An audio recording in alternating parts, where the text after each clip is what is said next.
Welcome to our channel, and today's topic is isolation,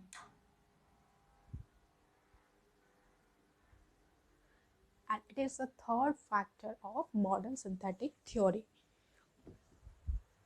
So what does it means? It means that is the single interbreeding Mendelian population is separated into subunits, and because of this separation there will be no exchange of genes, because now the individuals are unable to interbreed, and that will lead to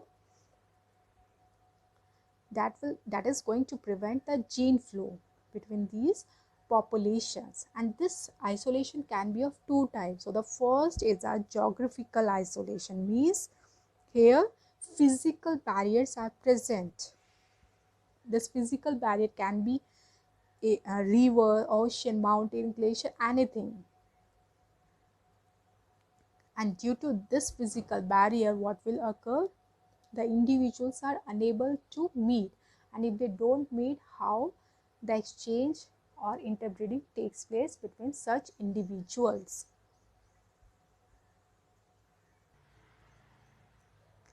So here, after separation, now the individuals are in different locations, their environment will be different. That will lead to new traits. New traits will appear in such individuals due to different environmental conditions. They have to adapt to the different environmental conditions, and such changes are induced by these phenomena, that is, our mutation or any other method, and that will lead to the different gene pool. Now the individuals become so different from each other that if we keep such individuals together, still they are unable to interbreed, because their gene pool is entirely different. That is going to lead to the evolution of new species, and its famous example is our Darwin's finches.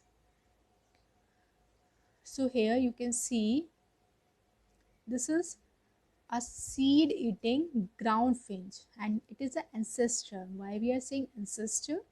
Because all these finches evolved from this seed eating ground finch, and these are popularly known as Darwin finches because these finches are discovered by Darwin's. On this Galapagos island, when he reached, he observed that some birds are similar that are found on the mainland, but some are entirely different that he didn't observe on the mainland of America. So when he observed birds eating habit, so what he observed, that it is a seed eating, means some birds are seed eating but others have different eating habit. For example, some are fruit eaters, they depend on fruits. Some are insect eaters, some cactus eaters, some seed eaters. Means as these birds reach on this island before the separation, before the physical barrier, that is the sea. So at that time, such birds after flying reach to this island, but when the physical barrier developed between this island and the mainland, they are unable to move back to the mainland, and they have to survive over this island. So to survive, what they do, they start to change their eating habit, because the resources, means the food is limited, but they have to survive on that limited stock, limited seeds. So how they do that? Either they kill themselves, for that food they should fight, but what they do, instead of fight between themselves, they start changing their eating habits. And because of this change in the eating pattern, their beak size, their beak shape is also changed, you can see here. And gradually, as the time passes, they will become entirely new type of birds. So Darwin discovered such birds, and that's why these birds or these finches are known as Darwin's finches. Next is our second, that is our reproductive isolation. Means here there is no barrier between the population individual, but still they are unable to interbreed. Means here there are some influencing factors that are responsible for this phenomena for this isolation. So this reproductive isolation takes place due to change in the genetic material gene pool or the structure of their genital organs, and all these factors prevent interbreeding. And so this reproductive isolation categorized into two types, and the first one is a pre-mating or pre-zygotic reproductive isolation. So these isolation mechanisms prevents fertilization and zygote formation. First is our habitat or ecological type. So in this, individuals are capable of interbreeding, but they live in separate or different habitat, and because of that, such mates do not meet, and there is no meeting how they are going to produce the offspring. For example, you can see here this lion and the tiger are able to interbreed. They can produce offspring, but they live in different habitat. Lion lives in grassland and this tiger lives in forest. So because of that, they never interbreed. Second, you can see this is our mountain bluebird and this is our eastern bluebird. So both are able to meet, but this bird, this mountain bluebird, lives at higher elevation, at the upper region, and because of that, this bird never come on the lower plains where this eastern bluebird lives, and that's why there is no mating between these birds. So these are the examples of habitat or ecological isolation. Next is a seasonal or the temporal. So as the name suggests, here the individuals mature at different time. When the maturity is different, because the sexual organs which are going to produce the gametes are mature at different time. So how the mating is possible between such type of individuals? And its example is our this frog. So first is our wood frog and second is a leopard frog. So this wood frog mates in late March because its sexual organ matures in this late March or early April when the water temperature is about 45 °F. And this leopard frog mates in mid-April. So there is a difference between their mating period due to the different period of their sexual maturation of sex organs. And the third is our ethological or behavioral pre-mating barrier. And here the mating is not possible because different species have a specific mating behavior or a pattern. Either they sing a song, either they dance specific for a particular species. No other species can produce such song, such dance. So that's why due to different behavior, due to different ethological behavior, mating is not possible in such individuals. This example is this one. You can see here these blue-footed bobbies mate after their rituals. They have some rituals of flying, dancing, anything to attract other members of their same species.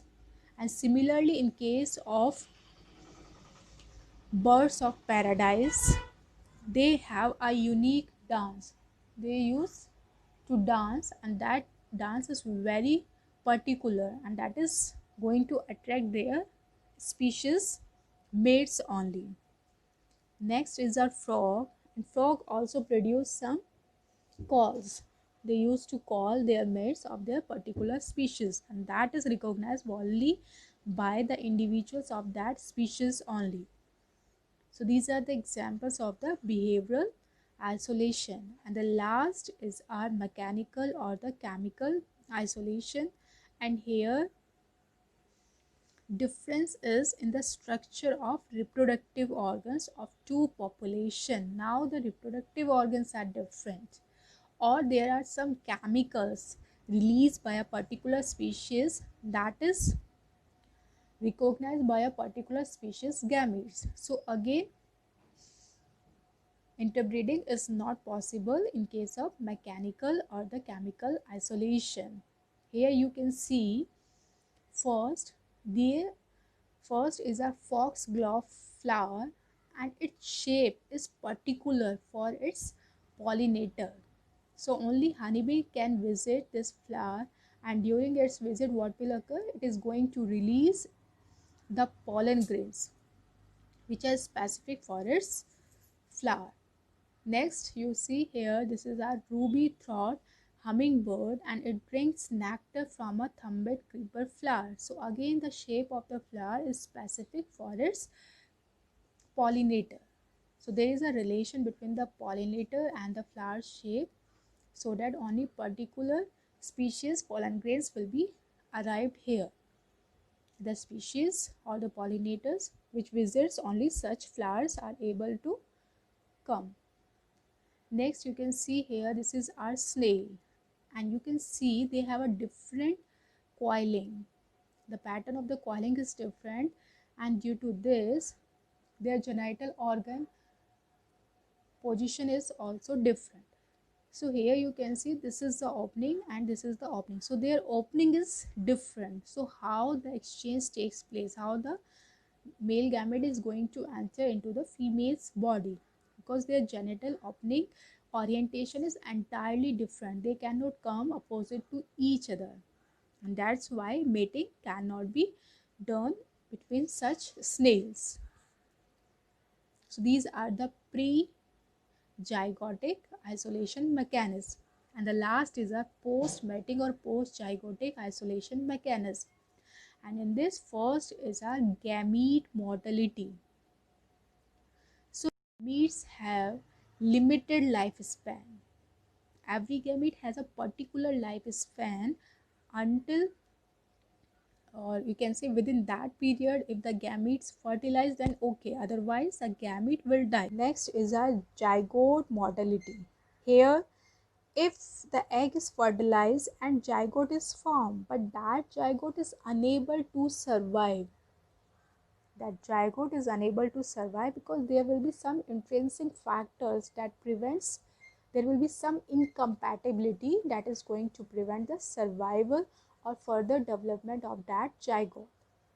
So that is our zygote motility. Here fertilization takes place but the zygote not survive. Next is our hybrid sterility.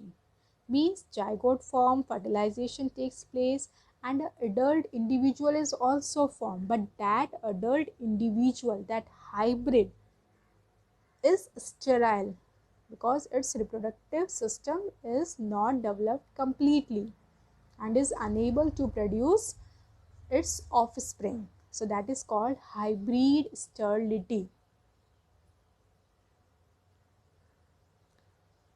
So we will see what are its examples. That will be much clear to you. So first is our gamete motility example. For example, in humans, the male and the female gamete has a particular lifespan. For example, female gamete is viable for 24 to 48 hours and a male gamete is viable for 48 hours for fertilization. Means it has a fertilization capability up to 48 hours and it can survive only up to 72 hours, after which both the gametes will die. So if they meet in that particular duration, then fertilization is successful, but afterwards fertilization is not possible. So second is a zygote motility. Here you can see the sheep and the goat can mate. They are able to mate and zygote is produced, but that zygote is unable to survive. It is not viable. So that is the example of zygote motility. And the last is that hybrid sterility. For example, mules. These are the sterile hybrid offsprings of a horse and a donkey. So they will survive, but they are sterile one. They are unable to produce further or future mules similar to them. Mule is always produced by the fertilization of a horse and the donkey. So this is our reproductive isolation. That is the last factor of model synthetic theory. Thank you for watching, and in the next lecture we are going to start human evolution. That is very interesting and important topic from the NEET point of view. So if you find this video useful, please like, subscribe our channel